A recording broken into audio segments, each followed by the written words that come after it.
We're told China's economy beat expectations. We're told growth has been over 6%. Once upon a time, we were told that the tooth fairy brings us money too. We believe because we're naive. Eventually, we wise up. Well, at least some of us do. Let's take a look at some of the real economic data if you so choose. You came here for the truth, so let me unveil that for you.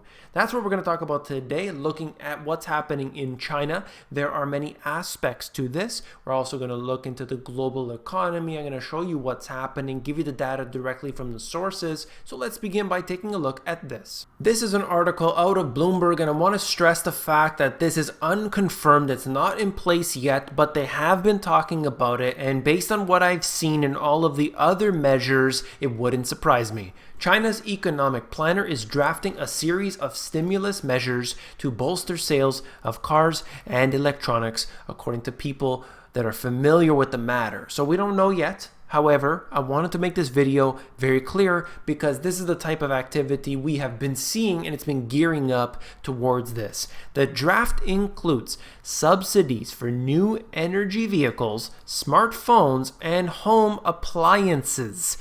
This is very important because this is basically giving people money to buy things, to stimulate the economy.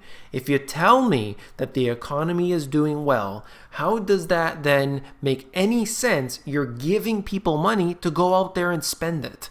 Well, obviously, that shows weakness. You do this when it's a late cycle, or you do this when there's a collapse. So as you saw, the Cash for Clunkers program in the United States, did they do so because they were selling lots of cars and the economy was booming? No, they weren't selling cars. They needed to ensure that these companies didn't go bankrupt. They bailed out the companies, and then they ensued this whole, different policies, including the Cash for Clunkers program, all the TARP bailouts, everything that came along with that. That tells us that we are in the same situation today in many regards as you look at it today with this particular instance in China. The proposals are at a consultation stage with other government branches. There's no guarantee they'll be approved. The National Development and Reform Commission said to have drafted the plan, but they didn't immediately respond to comment on it. We don't know how that's all going to play out. Just want to make that very clear. And you can see further down in here what they intend on doing, supposedly, but I don't want to get into all the details, of course, because it's not official. Previously, you saw the most ambitious tax reduction in years. And why are they doing this again? To stimulate. The economy is weakening, and it's not just because of what's happening in China. It's going on all over the world. If China is exporting goods all over the place, whether that's to Europe, maybe they're doing so in Asia, to South America, to Africa, everywhere, if they're doing this and suddenly there are problems in these places and people aren't buying as many things, then China doesn't have a reason to export more to these places, and that causes an issue. That's what's going on here, as well as domestic consumption. I mean, you can only stimulate so much. There are only so many empty cities you can build. The cars are sitting in these environments just piling up. Nobody's buying them. And I just did a video recently, and I included the fact that in the United States, how they are selling these cars over to the rental companies. The rental companies have them sitting there in lots. Nobody's using them. Nobody's buying them. They give them at a discounted price. So these companies are taking it because they see obviously a need for it, but they're doing nothing at all with them. They're not making the profits they would on their normal cars, but they can show that in the sales. They could say, look how many units we sold. This is better than last year and so on. But of course, there's no profit in these. There's a lot of other details in here. What I found interesting was that in doing so, all this speculation actually causes the stocks to go up. There hasn't been anything confirmed, but that's the way it works.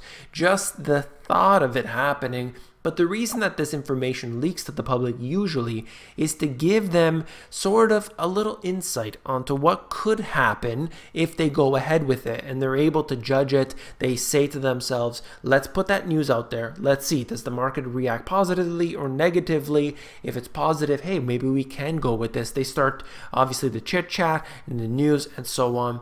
That's that. I'll show you the chart here in just a second. This is important to know because what you have seen with cars, China's the #1 consumer of cars and so many other products around the world. If they start to slow down, you have a major problem. Prolonged plunge, car sales in China are falling on economic slowdown and trade tensions. This has been going on for quite some time, as I have noted in previous videos as well. Chinese nominal export and import growth, you can see these have been turning over. Look at the imports actually declining quite a bit. It's not just because of what's happening with their currency. There are problems going on. By the way, this is quarterly year over year on the left hand side. I just wanted to show you this because there is a slowdown that is clearly taking place. Many people don't even want to admit it, which I find so strange, even though all the data is there. On the right hand side, Chinese nominal export growth by destination. The US, obviously, that had a major impact on there. Whether we're looking at Japan, emerging Asia, and the EU, all have sort of peaked out throughout this period, 2018, and come down, but that could turn up. And I'll show you some statistics in a moment that have turned up. One of them that hasn't is energy consumption by industry type. And this just shows us the difference here. I wanted to bring this to you just to show you another piece of the puzzle. It is into the negative. We're looking, I mean, depending on where we are, pulling down into the negative for 2 out of the 3, but just showing you, by the way, the green is the total, so that would bring us into the negative there. Just another chart to show. The trade collapse, measures of trade and production activity have sharply dropped. We're looking at industrial production, world trade volumes, and new manufacturing orders. That has looked dismal as well. This here is where we start to understand what has been happening over the last while. The rising stockpiles of cars, furniture, and other goods that helped the US economy boom in 2018 are now poised to cause a hangover this year. There's a mass amount of inventory accumulation, and this is what you can sort of hide for a period of time. Sure, the inventories build up, and then they sell, and that's the way it works. But when nobody's buying for a long stretch, then they start to become a problem because suddenly they don't want to keep this much anymore. It doesn't make sense to produce as much of it is, whether that is some sort of commodity, whether that's a different product. It doesn't make sense to accumulate too much because then obviously you run into any problems. Depends on what we're talking about. But this is some facts regarding that. Part of the expansion was due to the inventory accumulation. They are calculating here 1.2% of the GDP was due to this, and that is not a good sign.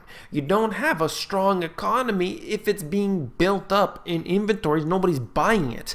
That's a fraud. They're talking about the auto market. They're talking about furniture and clothing. And this is one of those indicators that you're not going to watch if you're looking at 200-day moving averages, if you're looking at the fact that your 7 shares of Amazon have increased from late December up until currently April. It looks great, but I don't really want to have too much focus on that because, of course, this is about the economic factors. We can just look at charts, not going to really tell us anything about what's happening.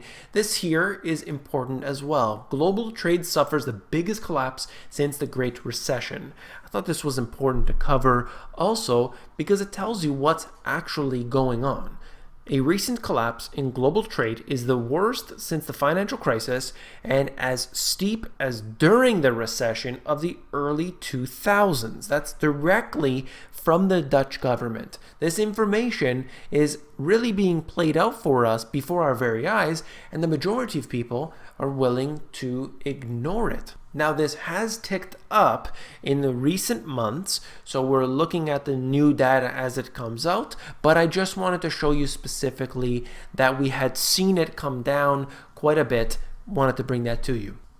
The Baltic Dry Index, which had come down quite a bit in 2018, has ticked up higher, but it is still rather low from where it was previously. In the peak 2018, we're looking at it hitting almost 1800, and now it is not even at 800. So it is down quite a bit.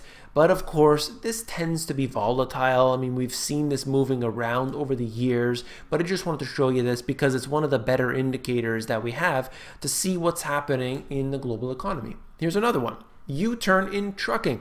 Cass Truck Shipment Index down for the 4th consecutive months. You're looking at the Cass Freight Index shipments. Year-over-year percentage change has moved into the negative from the peak in 2018, moving down quite a bit. So that's one. And I also wanted to show you this here, Cass Freight Index shipments. This gives you a comparison over the years, how it behaved throughout the year.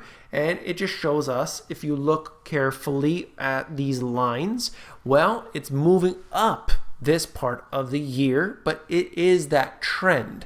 It shows us that over the years, this is typical, and then throughout the remainder of the year, it may sink down. I wanted to give that to you as well, and we'll see how that plays out. That's all for this video. If you found it informative, please give me a thumbs up. When you give me a thumbs up, you are supporting the channel, so I do appreciate that very much. It just takes one button, one click, and that would really help me out. If you want the financial education you weren't taught in school, these two books have everything you need, top to bottom, A to Z. Check them out. The foundation history, the asset classes, making money, everything you need to know in these two. Link is in the description. If you want the audiobook, that's available at themoneygps.com.